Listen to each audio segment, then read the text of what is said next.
जय श्री कृष्णा साथियों।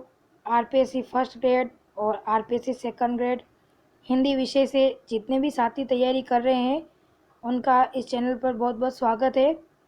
अगर आप पहली बार आए हैं तो इस चैनल को सब्सक्राइब करें और बेल आइकन को प्रेस करें ताकि मेरी हर आने वाली वीडियो सबसे पहले आप तक पहुंच सके।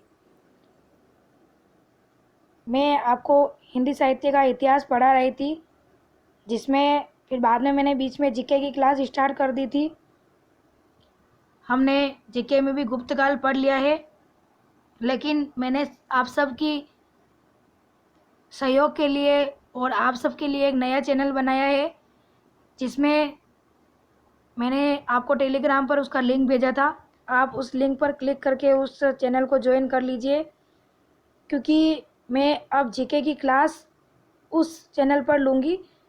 क्योंकि जितने भी विद्यार्थी या मेरे साथीगण हिंदी और जीके की तैयारी कर रहे हैं, तो मैं रेगुलर तो क्लास नहीं ले सकती, लेकिन हम जीके में जो भी टॉपिक पढ़ेंगे उसको कंप्लीट करके फिर बाद में हिंदी की क्लासें लूँगी।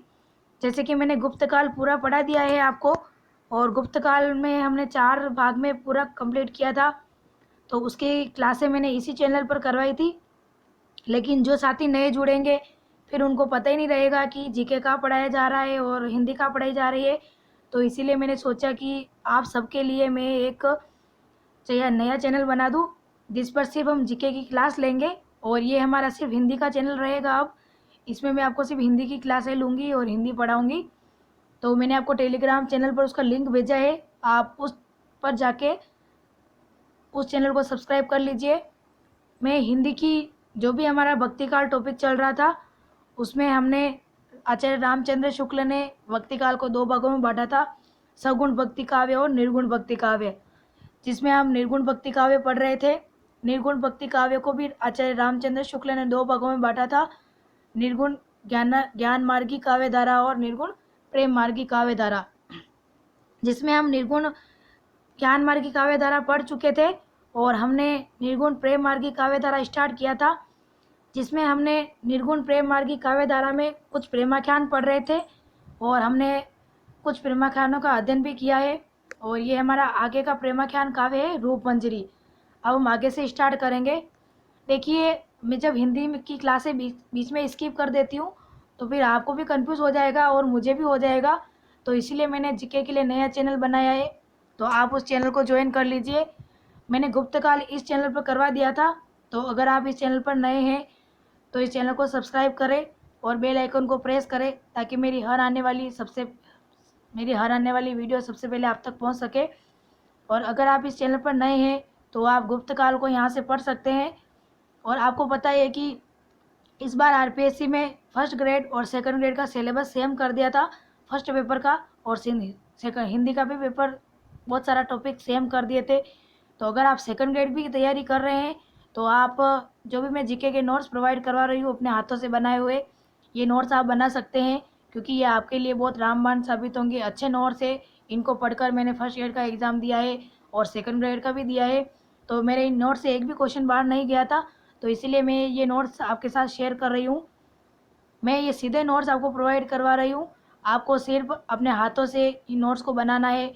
और देखिए, फर्स्ट ग्रेड के एग्ज़ाम की जो भी तैयारी कर रहे हैं या सेकंड ग्रेड की तैयारी कर रहे हैं, ये नोट्स आपको तब याद आएंगे जब आप एग्ज़ाम के 2-4 महीने रह जाएंगे आपको। और देखिए, नोट्स का रिवीजन बहुत ज़रूरी होता है। हम 2-4 महीने पहले एग्ज़ाम के पूरी बुक रिवीजन नहीं कर सकते, नहीं पढ़ सकते हैं, और उसके बाद में हम कंफ्यूज हो जाते हैं कि हमने क्या पढ़ा था क्या नहीं पढ़ा, सब भूल जाते हैं, कुछ भी याद नहीं रहता है। तो आप उस समय आपको ये नोट्स याद आएंगे। अभी तो आपको लग रहा होगा कि मैं ये नोट्स नहीं बनाऊं, क्योंकि आपको जोर आ रहा होगा, मुझे पता है। जब मैंने नोट्स बनाए तब मुझे भी आया था, लेकिन जब मैंने ये इन नोट्स को एग्ज़ाम के 4 से 5 महीने पहले रिवीजन किया था तो मुझे बहुत अच्छा लगा था और मेरा पेपर भी बहुत अच्छा गया था। इन नोट्स में से एक भी क्वेश्चन बाहर नहीं गया था, ये मैं आपको बार बार बताती हूँ और मैं आपका टाइम वेस्ट नहीं करना चाहती हूँ। अगर आपको सही लगे तो आप चैनल को ज्वाइन कर लीजिए और आप नोट्स बनाइए। मैं इसकी पीडीएफ मैं मेरा टेलीग्राम चैनल पर पोस्ट करती हूँ, और आप उस टेलीग्राम चैनल के माध्यम से इस पीडीएफ के ज़रिए आप अपने नोट्स बना सकते हैं। और अगर आप नोट्स बनाएंगे तो फ़ायदा आपको होगा, आपको एग्ज़ाम के समय में रिवीजन के टाइम पे बहुत काम आएगा। अगर आप जो भी मैं आपको मैटर प्रोवाइड करवा रही हूँ फर्स्ट पेपर के लिए, अगर आप वो भी पढ़ लेंगे तो आपका फर्स्ट पेपर क्लियर हो जाएगा। ये मेरा अनुभव है, इसीलिए मैं आपको बता रही हूँ। तो अब हम आगे स्टार्ट करेंगे। जो हमारे आगे का प्रेमाख्यान काव्य है रूप मंजरी। रूप मंजरी ये ब्रज भाषा में लिखित है। इसके रचयिता है प्रसिद्ध अष्टछापी कवि नंददास, यानी जो नंददास है ये इनका रूप मंजरी काव्य है। और ये देखिए भंवर गीत लिख रखा है मैंने ऊपर, भंवर गीत ये भी नंददास का ही है। कृष्ण और रूप मंजरी का स्वच्छंद प्रेम वर्णित है। सामान्यतः प्रेम ख्यानों की नायिका अविवाहित होती है, पर यह प्रेमाख्यान इसका अपवाद है।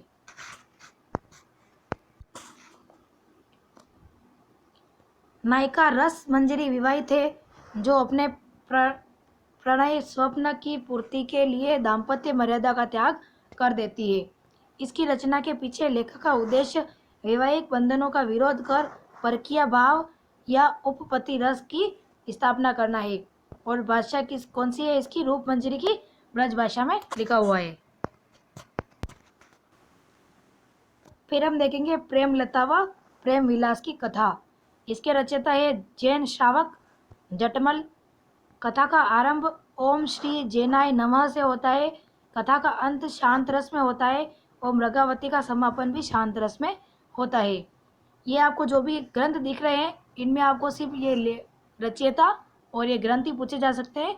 तो आप प्रेमाख्यान में अधिकतर लेखक और उसकी रचनाओं के बारे में पूछा जाता है, तो आप लेखक और रचनाओं को ज़्यादा फोकस करें और उनको ज़्यादा याद करें।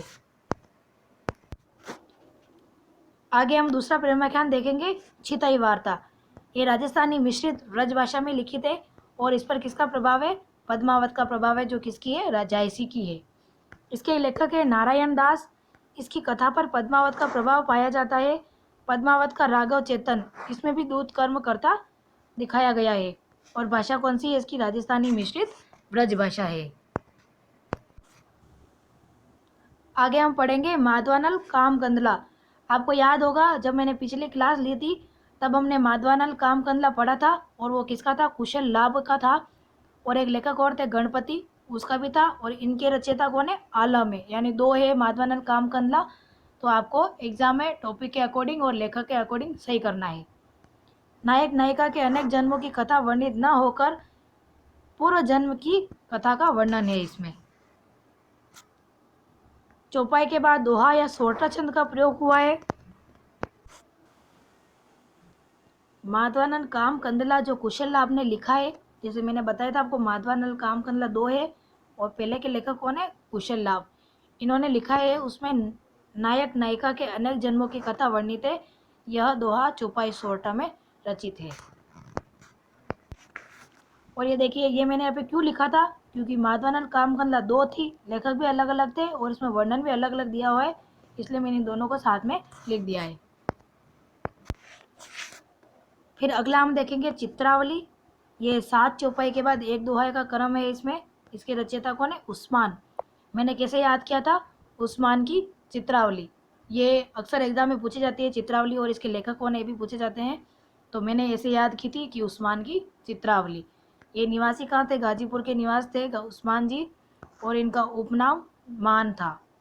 इन्होंने जायसी की तरह 7 चौपाई के बाद एक दोहे का क्रम रखा है। शाहे वक्त के रूप में जहांगीर की प्रशंसा की है और इनका उपनाम क्या है? मान था। अपनी रचना का उद्देश्य अमर होने की इच्छा बताया है। किन्होंने? उस्मान ने। यानी जो चित्रावली की रचना की थी इन्होंने, इनका उद्देश्य क्या बताया? इन्होंने अमर होने की इच्छा बताया है। अन्य कवियों को चित्रावली से बढ़कर प्रेम कथा लिखने की चुनौती दी। किन्होंने? उस्मान ने। आचार्य शुक्ल क्या कहते हैं कि कवि ने इस रचना में जायसी का पूरा पूरा अनुकरण किया है। जो जो विषय जायसी ने अपनी पुस्तक में रखे हैं उन विषयों पर उस्मान ने भी कुछ कहा है। और नायक कौन है इसका? सुजान। यानी कि चित्रावली का नायक कौन है? सुजान है। और अक्सर एग्जाम में प्रेमाख्यान दिया जाता है और उसका नायक और नायिका के बारे में पूछा जा सकता है, तो आप इनके नायक और नायिका का भी ध्यान रखें। फिर अगला हम पढ़ेंगे ज्ञान दीप। मैंने इसको कैसे याद रखी था, जैसे इसमें ज्ञान न आ रहा है और इसमें नवी आ रहा है, तो मैंने इस न को इस न से हेडिंग करके ज्ञान नवी और शेख नवी ऐसे याद रखा था मैंने। शेख नवी जहांगीर के समकालीन थे।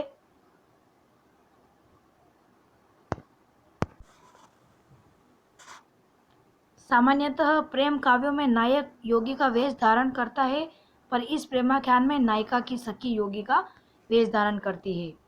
शेख नवी ने मुसलमान होते हुए भी वेद मार्ग की प्रशंसा की है। यानी कि शेख नवी जो मुसलमान थे लेकिन उन्होंने वेद मार्ग की प्रशंसा की है, वेदों को भी वो मानते थे।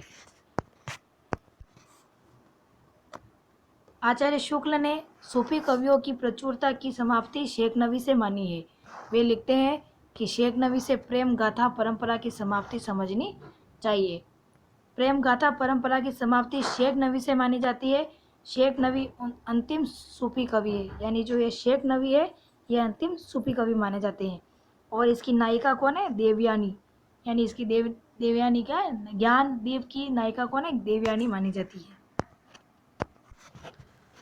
आगे हम देखेंगे प्रेमाख्यान कौन सा है? रस रतन। इसके कवि है पोहकर कवि, राजकुमारी रंभा और राजकुमार सोन का प्रेम वर्णित है इसमें। तो आज के लिए इतना ही। आगे की क्लास फिर हम अगले वीडियो में करेंगे। फिर वीडियो बहुत लंबा हो जाएगा तो आपको भी पढ़ने में दिक्कत होगी। तो मैंने आपको बता दिया है कि मैंने नया चैनल बनाया है, जो मैं जीके की क्लास अगली जो भी क्लास लूँगी तो उसी चैनल पर अपलोड करूँगी। तो आप उस चैनल को सब्सक्राइब कर ले और उस चैनल में ज्वाइन हो जाइए। जैसे ही हमारा भक्तिकाल पूरा कंप्लीट हो जाएगा, इसमें हमारे कृष्ण भक्ति काव्य सगुण में आते हैं और राम भक्ति काव्य, वो 2 टॉपिक और है। तो हम एक एक टॉपिक करके पढ़ेंगे और हम दोनों पेपर की तैयारी एक साथ करेंगे। अब मैं कभी जीके की क्लास लूँगी तो कभी हिंदी की लूँगी, और जीके में जो भी आपको पढ़ाऊँगी उसकी कंप्लीट उसका मतलब वीडियो और उसको कंप्लीट टॉपिक करवाऊँगी आपको। और मैं उस चैनल का लिंक भी आपको इस वीडियो के नीचे डिस्क्रिप्शन में दे दूँगी, तो आप वहाँ जाके उस चैनल पर ज्वाइन हो जाइए और अपनी तैयारी को अधिक मजबूत बनाइए और जितना हो सके अधिक से अधिक साथियों को जोड़िए इस चैनल पर। अगर आप फर्स्ट ग्रेड और सेकंड ग्रेड हिंदी से तैयारी कर रहे हैं तो आप इसी चैनल पर जुड़े रहिए, और अगर आपका सेकंड पेपर कोई दूसरा है तो आप जीके की तैयारी उस चैनल के माध्यम से कर सकते हैं। जीके वैसे सबके लिए सेम होता है, सब्जेक्ट का अलग होता है। तो आप हिंदी से तैयारी कर रहे हैं तो इस चैनल से जुड़ सकते हैं, और अगर आप जीके से तैयारी कर रहे हैं तो आप मेरा नया चैनल बना हुआ है उसको सब्सक्राइब कर लीजिए, उस पर जुड़ जाइए, क्योंकि मैं अगली जो भी वीडियो डालूँगी उसी पर डालूँगी। और अगर आपने गुप्त काल का टॉपिक नहीं देखा है तो आप इस प्लेलिस्ट में जाकर वो सारी क्लासें देख सकते हैं। अगर आप इस चैनल पर नए हैं तो चैनल को सब्सक्राइब ज़रूर करें, लाइक ज़रूर करें और अधिक से अधिक शेयर करें।